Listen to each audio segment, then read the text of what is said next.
Bienvenue à tous. J'aimerais parler sur l'amour infini de Dieu pour nous, dans Luc chapitre 15, verset 11. C'est Jésus qui parle. Il dit encore, « Un homme avait 2 fils. Le plus jeune dit à son père, « Mon père, donne-moi la part de bien qui doit me revenir. » Et le père leur partagea son bien. Peu de jours après, le plus jeune fils, ayant tout ramassé, partit pour un pays éloigné où il dissipa son bien en vivant dans la débauche. Lorsqu'il eut tout dépensé, une grande famine survint dans ce pays, et il commença à se trouver dans le besoin. Il alla se mettre au service d'un des habitants du pays, qui l'envoya dans ses champs garder les pourceaux. Il aurait bien voulu se rassasier des carouges que mangeaient les pourceaux, mais personne ne lui en donnait. Étant entré en lui-même, il dit, « Combien d'ouvriers chez mon père ont du pain en abondance, et moi, ici, je meurs de faim. Je me lèverai, j'irai vers mon père, et je lui dirai, « Mon père, j'ai péché contre le ciel et contre toi, je ne suis plus digne d'être appelé ton fils, traite-moi comme l'un de tes ouvriers. » Il se leva et il alla vers son père. Comme il était encore loin, son père le vit et fut ému de compassion. Il courut se jeter à son cou et l'embrassa. Le fils lui dit, « Mon père, j'ai péché contre le ciel et contre toi.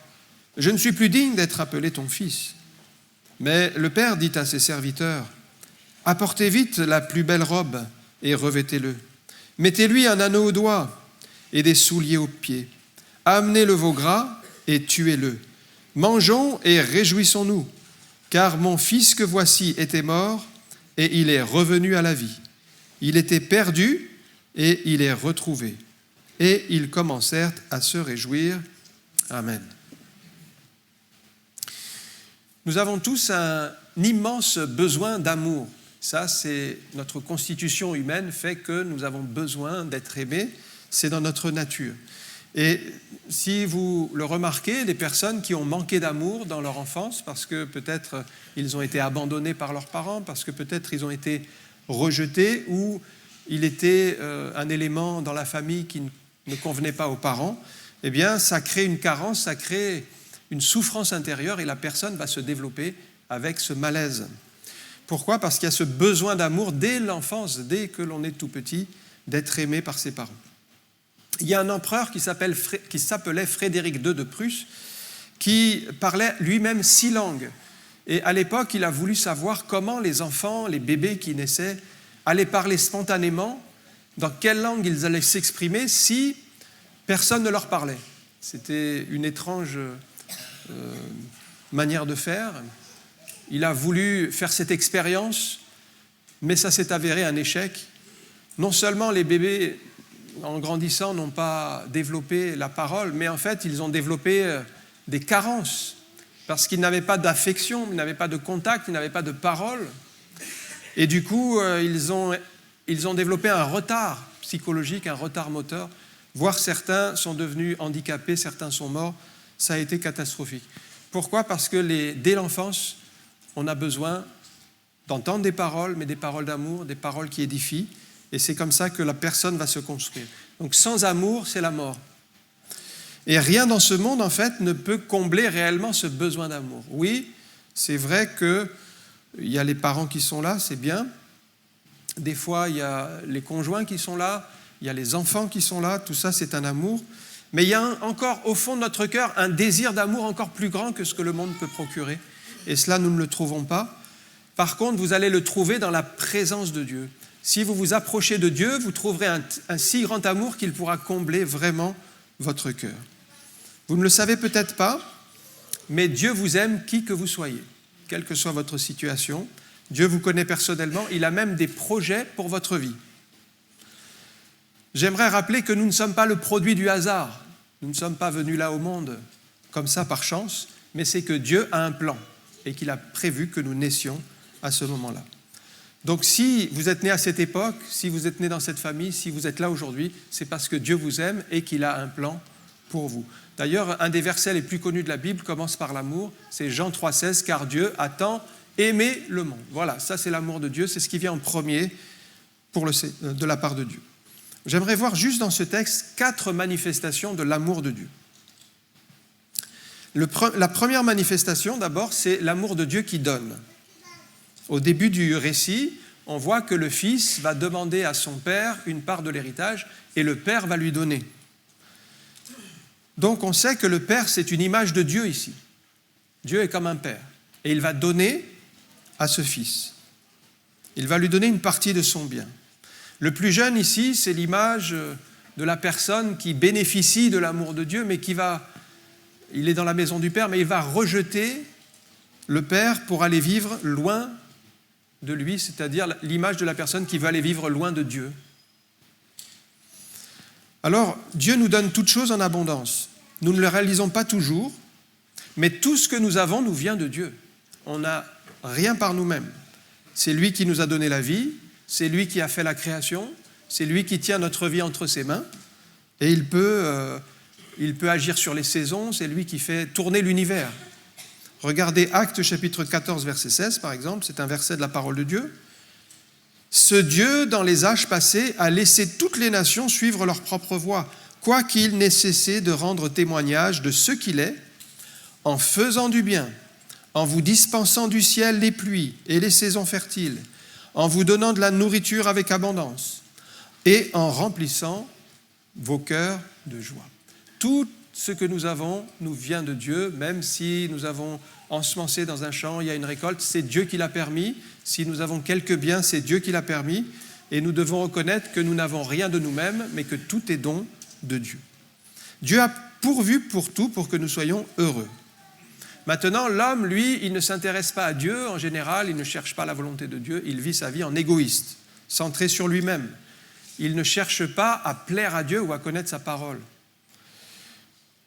Un ami, il y a quelques années de cela, avait construit un immense bac pour ses mini-tortues qu'il avait acheté pour qu'elles soient à l'aise. Et il avait conçu ce bac à mini-tortues, donc proportionnellement par rapport aux tortues, il était gigantesque, avec une petite mare pour qu'elles puissent se reposer. Il y avait de l'ombrage, il y avait toutes sortes d'endroits bien agréables dans ce bac. Mais voilà, quand il mettait les tortues, à chaque fois, les petites tortues, il y en avait 2, elles se mettaient dans un angle du bac et elles restaient là toute la journée. Elles ne profitaient pas de tout ce qu'il avait fait. Alors il essayait de les pousser pour qu'elles aillent un petit peu s'aventurer dans d'autres endroits. Systématiquement, elles revenaient dans l'angle, elles se pointaient là et elles restaient toute la journée. En fait, elles ne profitaient pas de tout ce qu'il avait fait pour elles. C'est un petit peu une image qui me fait penser à ce que Dieu a fait pour nous. C'est tellement énorme, c'est tellement glorieux, c'est tellement puissant. Et puis, les êtres humains, finalement, ils se cantonnent à une petite partie. Ils ne cherchent pas à connaître ce Dieu, à connaître la création, de ce qu'il y a derrière la création. Et ils sont limités à cause de leur péché. Ils sont comme aveuglés et ils sont limités comme dans un coin du mur. Et ils ne voient pas la splendeur de Dieu et la gloire de Dieu. Ça, c'est à cause du péché, parce que le péché nous a rendus aveugles. Mais la grâce de Dieu est là pour chacun de nous, même si la plupart des gens ne le réalisent pas. C'est-à-dire que même si vous ne le savez pas, Dieu vous aime et vous tend la main déjà pour vous sauver. Sa grâce même vous attire à lui. Peut-être que même le Seigneur a mis sur votre route une personne qui vous a invité à venir à l'église, peut-être même aujourd'hui. Pourquoi ? Parce qu'en fait, derrière cette personne, c'est Dieu qui vous donne un message. Venez à Christ, venez au Seigneur. Peut-être quelqu'un vous a donné une Bible. La Bible, c'est la parole de Dieu. Et rien qu'en lisant la Bible, déjà, vous êtes en contact avec le Seigneur. Peut-être autrefois, vous pensiez que la Bible, c'était un vieux livre poussiéreux, réservé aux religieux. Mais en réalité, elle contient un message de vie, un trésor, c'est comme un trésor caché. Peut-être qu'il vous a gardé dans un accident, vous auriez dû mourir et vous avez été préservé. Parce que Dieu veut vous sauver, parce que Dieu a un plan pour vous. Donc, tout cela n'est pas le fruit du hasard, c'est que Dieu, en fait, il met des personnes sur votre route. Vous avez eu la parole, vous avez été gardés, mais c'est pour que vous veniez à lui. Jésus, d'ailleurs, s'est donné à la croix. Lorsqu'il est mort, il a donné sa vie pour chacun de nous. Peu de gens le réalisent, mais vous avez une très grande valeur aux yeux de Dieu. Jésus vous a aimé au point de donner sa vie pour effacer votre péché. Il a payé lui-même pour vous sauver de la perdition éternelle. Peut-être vous ne le savez pas, mais si vous ne faites rien, votre âme va périr en enfer. Si vous n'acceptez pas le Seigneur, si vous n'acceptez pas la grâce de Dieu, votre âme est perdue. C'est un petit peu comme si vous avez un cancer, vous ne le savez pas, et le cancer est en train de vous ronger de l'intérieur et va vous propulser à la mort. Ça, c'est physique. Mais il y a un cancer spirituel, c'est le péché, c'est invisible, et il est en train de vous mener à la mort. Si vous ne faites rien, il va vous mener à la mort. C'est pourquoi Jésus a dit « Venez à moi, vous qui êtes fatigués et chargés. Vous trouverez du repos, vous trouverez le pardon du péché, vous trouverez le salut de votre âme. » Jésus en a parlé avec la Samaritaine qui était là assise au bord du puits. Elle venait chercher de l'eau à midi. Elle ne savait pas que c'était Jésus le sauveur du monde, elle croyait que c'était juste un juif qui venait chercher de l'eau. Mais Jésus lui dit, si tu connaissais le don de Dieu, et Jésus c'est pas juste un homme, c'est pas juste un prophète comme elle va le croire à un moment, il est vraiment le don de Dieu, il est le Fils de Dieu, il est le sauveur du monde, il peut être votre sauveur aujourd'hui. Mais si tu connaissais, ça veut dire si tu crois en Jésus, si tu l'acceptes. Et petit à petit, cette femme va évoluer dans sa compréhension, elle va le reconnaître comme un prophète, mais ensuite elle va le reconnaître comme le Messie, le sauveur. Et finalement, elle va aller témoigner à son village, et tous les gens du village vont venir à Jésus, parce que cette femme a cru à un moment donné. Donc le premier point que je vois dans cette parabole de Jésus, c'est d'abord l'amour de Dieu qui donne. Dieu vous a tout donné. Il vous a donné la vie, il vous a donné tout ce que vous avez. Ça, c'est la part de Dieu. Mais on voit que le jeune, il est parti avec tout ça sans se référer à Dieu, sans se soucier de la volonté de Dieu. Il a vécu en égoïste. Deuxième point, c'est maintenant l'amour de Dieu qui nous laisse libres. Parce que le plus jeune fils avait le choix de rester dans la maison ou de partir de la maison. Et comme Dieu nous aime, il nous laisse libres et responsables de nos choix. Alors, il a choisi de quitter la présence de Dieu. Et en fait, en lisant ce récit, on se rend compte que le père ne l'a pas forcé à rester, il ne lui a pas imposé de dire « Non, tu ne quittes pas la maison, tu restes ici ». Il a laissé libre et responsable, parce que ça, c'est l'amour de Dieu qui nous laisse libres et responsables de nos choix. Et donc, Dieu vous laisse libre de gérer votre vie, et c'est vous qui décidez. Si vous voulez venir à lui, si vous voulez rester dans la maison de Dieu, eh bien, vous faites le bon choix. Mais Dieu ne vous forcera pas. Et à un moment donné, si vous voulez partir, comme l'a fait ce jeune, mais c'est votre responsabilité. Bien sûr, il sera attristé. Le père était triste de ce choix, mais c'est ça le prix le prix de l'amour et de la liberté. C'est d'accorder à ce fils sa responsabilité et son choix et de le respecter. En tout cas, c'est certain que le fils a fait un plan pour sa vie, mais que Dieu avait un meilleur plan pour sa vie. Et quelquefois, si on cherche à faire, nous, le plan qu'on veut pour notre vie, ce n'est pas le meilleur. Et souvent, c'est un plan qui nous éloigne loin de Dieu. Donc, le fils est parti dans un pays éloigné. C'est l'image pour parler qu'il a vécu loin de Dieu, dans le péché. Et ça, c'est sa liberté. Si vous ne voulez pas de Dieu, bien voilà ce qui se passe. Vous allez fuir. Vous allez vouloir ne plus entendre parler de lui. Vous allez chercher à l'éviter, éviter des chrétiens, éviter d'aller dans les églises. Et Dieu ne vous forcera pas. La parole de Dieu nous avertit toutefois que si nous ne voulons pas de Dieu, il y aura aussi des conséquences dans notre vie. Vous savez qu'on a tous un code de la route. Et le code de la route, il nous donne quand même des indications. Alors si vous conduisez sans tenir compte des indications, ben, c'est votre liberté, mais vous allez créer des accidents, vous allez avoir des problèmes, des conséquences. C'est comme la parole de Dieu, c'est quand même le code de la route de Dieu. La vie, c'est comme une route spirituelle et il y a des codes, il y a des panneaux, par exemple, attention, danger, ou alors ralentissez. Et si vous n'en tenez pas compte, donc tous les conseils qui sont là, ils sont là pour notre bien spirituel, ben, en fait, vous allez avoir des accidents. Des accidents, vous allez vous perdre loin de Dieu et ça sera terrible. Des fois, c'est des profondes dépressions, des fois, c'est des situations douloureuses qui arrivent dans les familles. Et Dieu nous laisse libres et responsables. La liberté sans Dieu, c'est une illusion. Regardez ce qui s'est passé pour ce fils. Il a dit, moi je veux ma liberté, je vais vivre loin du Père, c'est-à-dire loin de Dieu. Comme ça, j'ai aucun compte à rendre. Donc qu'est-ce qu'il a fait ? Il a goûté la vie de ce monde, il a profité des sorties avec ses amis, c'est-à-dire des sorties dans l'alcool, il a vécu dans la débauche. Le texte dit qu'il a vécu dans la débauche, c'est-à-dire toutes les déviations sexuelles qui existent encore aujourd'hui. Et il y avait la drogue, les fréquentations, l'alcool, enfin tout ce que ce monde propose pour se changer les idées. Mais le texte dit qu'il s'est retrouvé au service d'un des habitants du pays, c'est-à-dire des gens qui étaient loin de Dieu. Le voilà.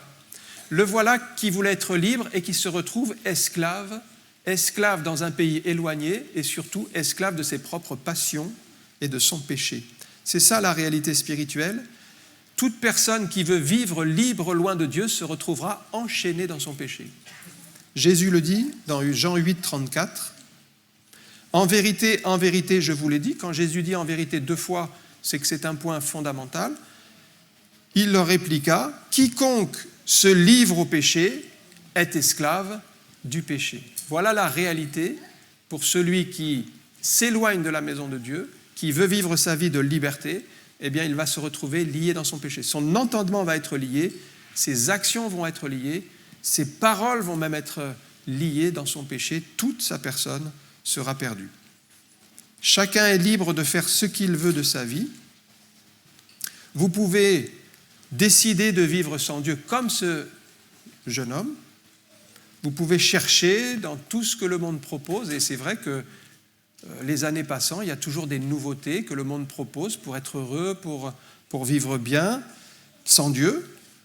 Mais tous ces choix auront des conséquences. Remarquez que vous ne trouverez pas la paix vraiment, la paix du cœur. C'est souvent des angoisses, c'est la perte de sommeil, c'est l'anxiété, c'est la peur du lendemain, c'est la peur de la mort parce que si je meurs, je ne sais pas où je vais. C'est la peur de vivre cette vie sans Dieu. Vous ne pourrez pas trouver la paix sans Dieu. J'ai remarqué que la France, je ne sais pas si vous le saviez, mais c'est le 2e pays d'Europe, le plus grand consommateur d'anxiolytiques. 2e pays d'Europe, après l'Espagne. Et aujourd'hui, il y a environ 9 millions de Français qui consomment des anxiolytiques parce qu'ils ont perdu le sommeil, ils ont de l'anxiété, ils sont angoissés et ils prennent ces médicaments pour les calmer. 9 millions. Et 40% de ces 9 millions vont au-delà des prescriptions recommandées par le médecin parce qu'ils n'arrivent pas à tenir, donc ça devient une accoutumance. On pourrait parler de drogue. C'est-à-dire si on n'a pas ces anxiolytiques, alors on n'est pas bien. Et en fait, c'était fait pour une durée restreinte, mais on n'arrive pas à s'en séparer. Et voilà le problème. On est dans un cercle vicieux. Quand on n'a pas le Seigneur, on n'a pas d'issue, on cherche des issues, on se retrouve lié dans toutes sortes de difficultés.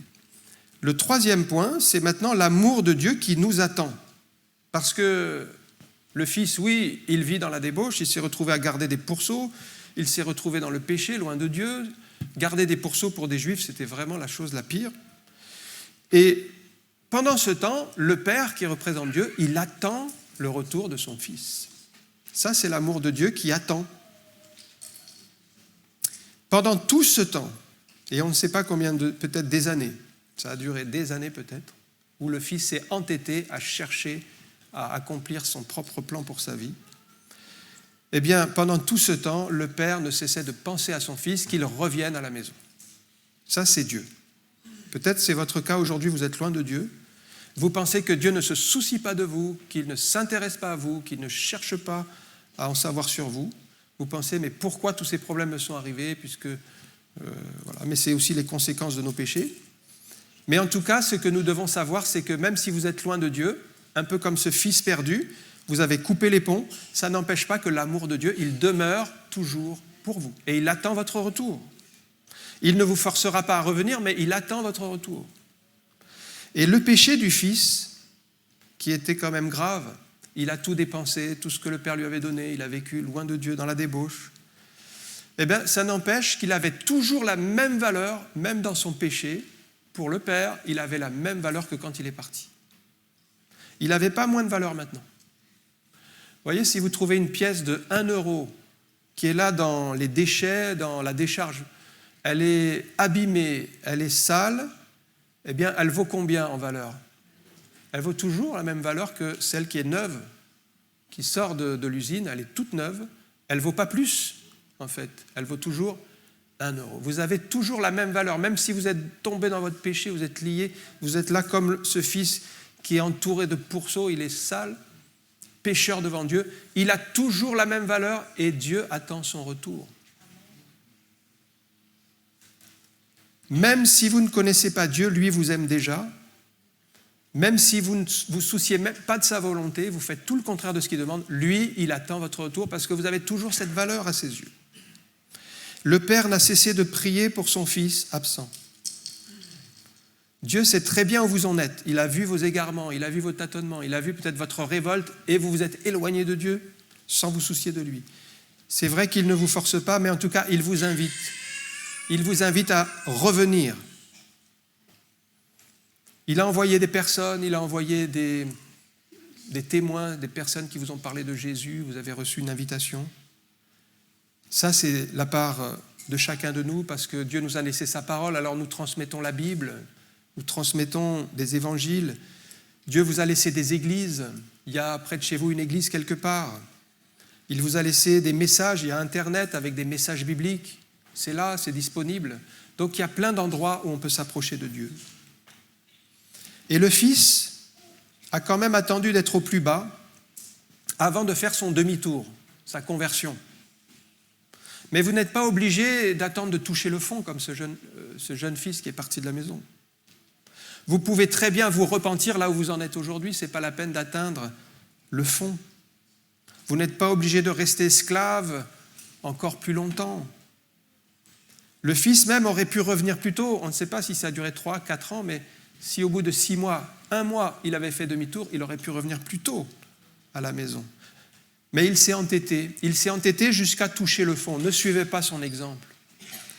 Beaucoup de gens s'entêtent à aller loin de Dieu et ils vont toucher le fond. Mais Hébreux 13, 15 donne une autre parole. Aujourd'hui, si vous entendez sa voix, c'est-à-dire la voix de Dieu, la voix du Saint-Esprit qui parle à votre cœur, n'endurcissez pas votre cœur comme au jour de la révolte. Et lui, quand il a touché le fond, ce fils, il est allé dans son être intérieur et c'est là qu'il a fait son demi-tour. Il est rentré en lui-même, il a considéré sa situation, combien il était bien près de Dieu dans la maison du Père et maintenant dans son péché, c'était catastrophique. Il a fait une conversion. Ce qu'on appelle une conversion, c'est faire un demi-tour. On était engagé dans une certaine vie, un mode de vie. Eh bien, on change et on revient vers Dieu. Et là, il a demandé pardon pour ses péchés.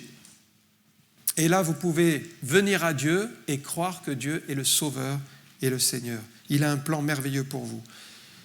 Le moment décisif de ce récit, c'est quand ce jeune homme rentre en lui-même et qu'il dit « J'irai vers mon Père et je dirai « J'ai péché contre le ciel et contre toi ». C'est ça, le demi-tour. C'est le moment clé où vous reconnaissez vos péchés, vous arrêtez de lutter contre Dieu et vous revenez dans la maison du Père. La conversion, c'est vraiment le moment décisif qui peut changer votre vie. Et puis enfin, le 4e point, c'est l'amour de Dieu qui nous accueille, puisque c'est dans ce texte, en fait, c'est le Père, quand il voit au loin le Fils arriver, donc tout sale, avec ses vêtements déchiquetés, avec la vie de débauche qu'il a menée, eh bien, le texte dit que c'est le Père qui va courir, se jeter aux bras de son Fils. Donc ça, c'est l'image de Dieu qui nous aime, qui attend notre retour, et peut-être vous avez passé des années loin de Dieu, dans le péché, séparé de lui. Il attend votre retour et il veut la réconciliation. Il veut vous admettre dans sa maison et faire de vous son enfant. Dieu vous aime plus que ce que vous ne pourrez même jamais l'aimer. Son amour est infini.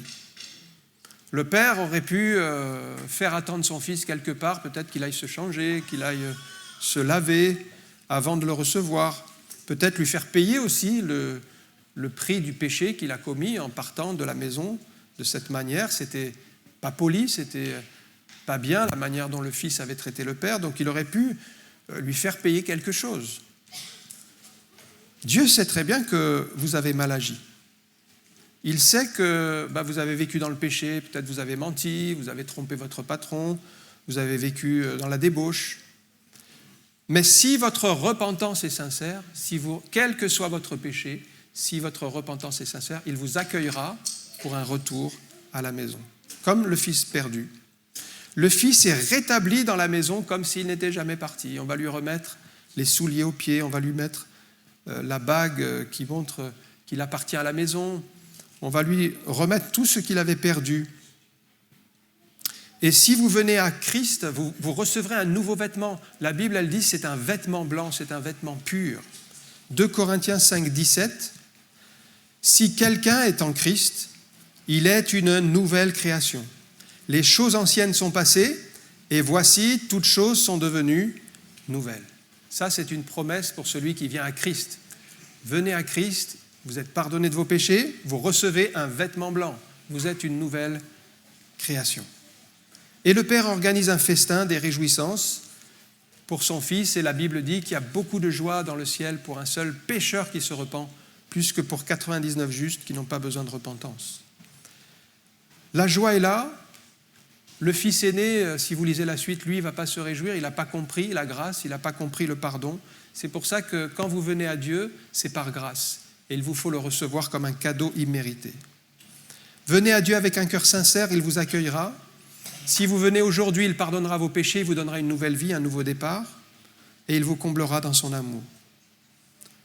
Peut-être vous pensez que vous avez déjà cherché partout, vous avez cherché dans la religion, vous avez recherché dans le bouddhisme, vous avez recherché dans le yoga, vous avez recherché dans la méditation, vous avez tâtonné et vous n'avez rien trouvé. Certains ont cherché dans le judaïsme, d'autres dans le catholicisme, d'autres dans l'islam, d'autres dans le protestantisme. Et puis tout cela, finalement, ils n'ont vu que des religions. Mais si vous venez à Jésus, qui est le seul sauveur, ce n'est pas une religion que vous allez trouver, c'est une relation avec ce sauveur-là. C'est ça qui va vous sauver. Il y a une différence entre chercher une religion et chercher Jésus. D'ailleurs, Jésus a toujours dit de venir à lui. C'est pourquoi nous, ce que nous faisons ce matin, c'est de vous mettre en relation avec Christ. Venez à Jésus, lisez sa parole. Mettez votre vie entre les mains de Dieu. Jésus, c'est plus qu'une religion. Il est venu pour restaurer la relation brisée avec Dieu et nous donner une nouvelle chance. Il peut même vous donner une nouvelle naissance. C'est Jésus qui en parle à Nicodème. On est né une première fois, bébé, et cette première naissance, elle va vers la mort, la séparation d'avec Dieu. Mais pendant votre vie, vous pouvez accepter Jésus et vous naissez une deuxième fois, c'est la nouvelle naissance, et celle-ci, elle est spirituelle. Si vous êtes né de nouveau, votre âme, elle appartient à Dieu et vous allez au paradis si vous partez de cette terre. La première naissance est physique, elle va vers la mort.